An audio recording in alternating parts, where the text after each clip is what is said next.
The new moon is in Sagittarius, and of course, it's at the magical 28 degrees. And that's a huge portal for abundance and aligning with your highest truths. Psych, I know that's what y'all want to hear, the spiritual bypassing BS in astrology. But let me explain to you about this new moon in Sagittarius. Of course, you know that we are in the digital age, right? We're all on social media, which means that we are surrounded by a lot of artificial Gemini full moons.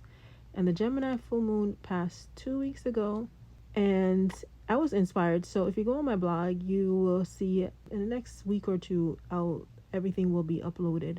But I already started uploading different blogs about the Gemini full moon and how it affects you. Well, the artificial Gemini full moon, which is social media. Now, hear me out. So, constant noise, fragmented communication, and that's social media, that's TV, headlines, hot takes. That's always simulated, always conscious, but it lacks depth, meaning, or even silence. Now, with the Sagittarius new moon, a lot of us are asking, how do we connect this symbolic moment to something real and tangible?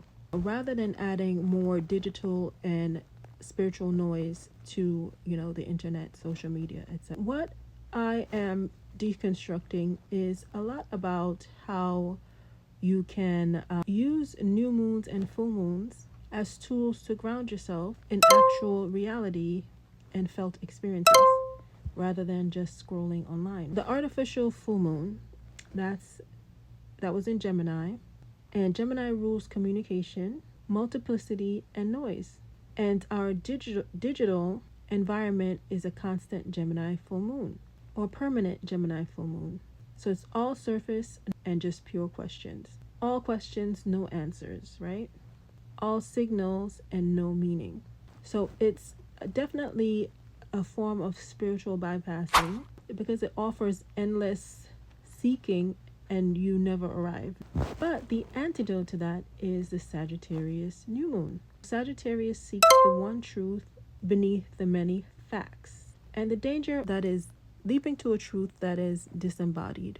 And that could be a philosophy, a dogma, or a manifestation. The challenge is shown in the Sagittarius new moon chart. Mercury, which is your thinking capacity, is not talking to Jupiter. They don't connect in this new moon chart at all. Jupiter also gives meaning. Your thinking and your meaning is not connecting. That means that the truth that you might leap to might be just another tactic. In essence, a spiritual idea that you use to bypass, not to ground yourself. The new moon is in the 5th house, and this is the realm of the tangible body, creativity, and physical joy. This isn't about thinking about truth, it's about feeling, playing, and making truth. Just as a suggestion, as a tangible practice, you can create something with your hands. Dance, cook, garden if you have a garden. And this is to let your body express what your mind cannot philosophize. Mercury is in the 4th house, and this is the realm of home, land, roots, the physical body you inherited, and your actual past. This means that the real isn't abstract, right?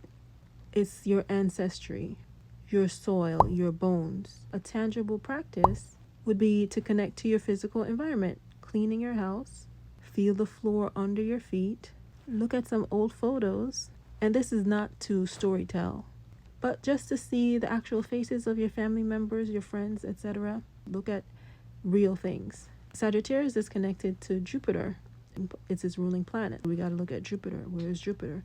Jupiter is in the 12th house, and it's in Cancer, which means that meaning is buried in your felt experiences, such as your dreams and silent intuition.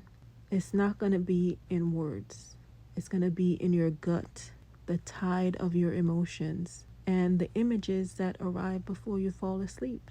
A tangible practice that you could do: keep a dream journal. Sit silently without any guidance. Pay attention to your hunger, your comfort, what aches you.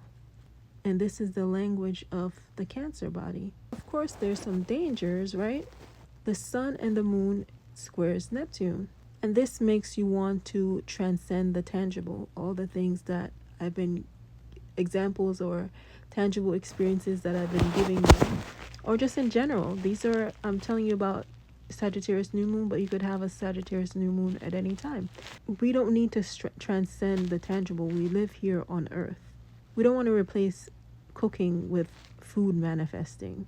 And we don't want to replace gardening with nature vibes, or replace your ancestry with past life stories. Mercury and Jupiter in this aspect is disconnected. And this can make you talk about grounding while just, having a spiritual head trip. Use the 5th house, which is the Sagittarius New Moon location, to anchor what the 4th house, which is Mercury's location, and the 12th house, which is Jupiter's location.